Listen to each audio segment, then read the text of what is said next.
The Memphis Grizzlies are one of the most exciting and electrifying young teams in the NBA. And despite what you might think, that's not about to change headed into next season. Sure, right now, it seems like all the odds are stacked against them.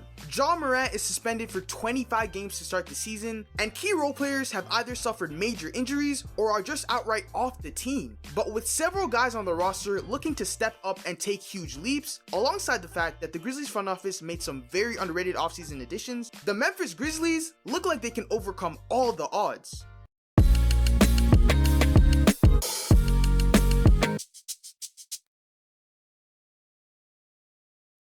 By far, the biggest factor that will dictate the Memphis Grizzlies' early success next season is Desmond Bane, and he's in prime position to take another leap. With Ja being out for the first 25 games, Bane is going to have to take on the responsibilities of becoming the team's #1 scoring option, and there's no doubt he'll be up for the task. He's already transformed himself into a highly efficient 20-point scorer, a legitimate 3-level scorer who can get a bucket almost anywhere on the court, while still being one of the most deadly 3-point shooters in the NBA, with the ability to effectively shoot them both off the catch and off the dribble. And now, he's gonna have free reign to create more shots for himself and his teammates, as he'll be the lead ball handler and pick and roll player for the Grizzlies early on. Desmond Bane has already proven over the years that when Ja misses time, he can step up and still lead the team to victories. Over the last 2 seasons when Ja didn't play, Desmond Bane upped both his scoring and assist numbers, and the Grizzlies' record in those games were well above 500. This increased role early in the season for Desmond Bane is the perfect opportunity for him to expand his game and grow his confidence, and it could pose to be a great advantage for the Grizzlies when Ja comes back.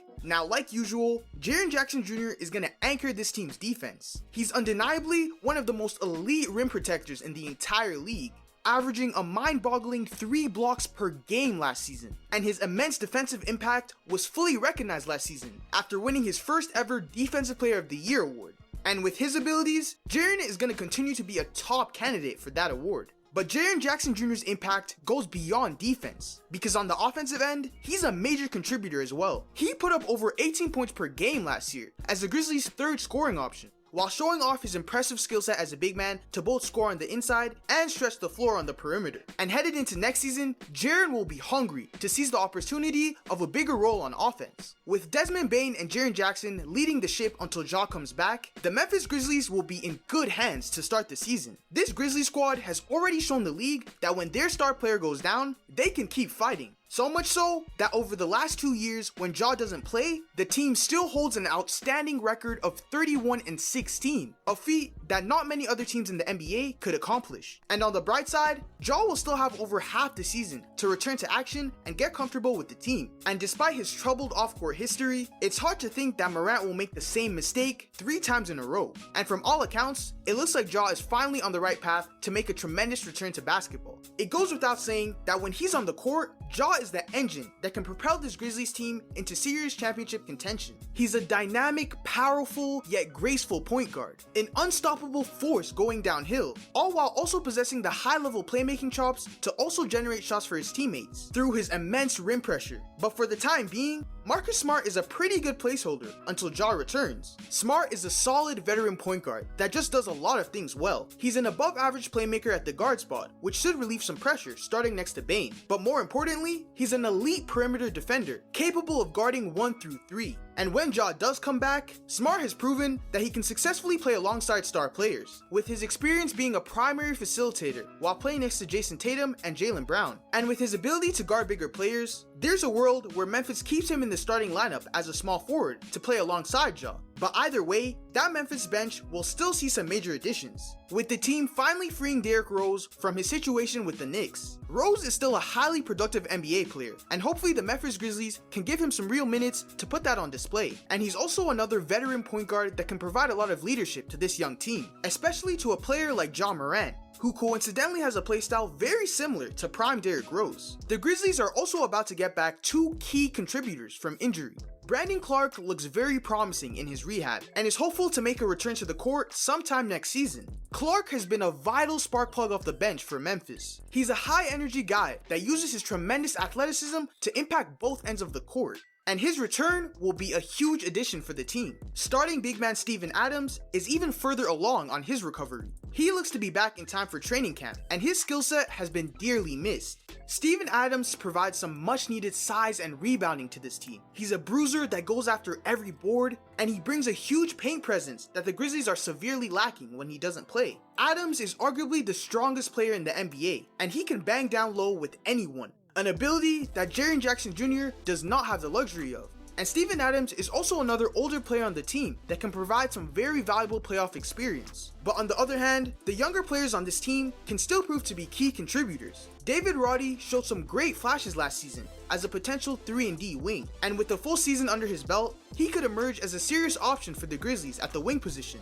Forward Kenny Lofton Jr. also shows the potential to become a very good NBA player. His large frame allows him to be a very skilled post scorer despite being undersized at his position, and with several players out, he'll have more reps and opportunity to solidify himself as a real scoring punch off the bench. And let's not forget that the Grizzlies also have one of the deadliest sharpshooters in the league as a backup. Luke Kennard is an absolute sniper and consistently finds himself as one of the best 3-point shooters in the NBA each season. Last year, he led all NBA players in 3-point percentage, shooting an unearthly 49.4% on all of his 3-pointers, while taking 4.5 of them each game. That means he drained almost every other 3 he took last season. Kennard's absurd accuracy from behind the arc will be greatly valued in Memphis. Last but certainly not least, big man Xavier Tillman has shown that he can play a valuable role coming off the Grizzlies bench. Tillman is a serviceable backup center that is pretty solid all around. He had some very good moments last season, both starting and coming off the bench, but ultimately is most impactful as a backup. The Memphis Grizzlies have made the no-brainer decision of doubling down on this promising young group,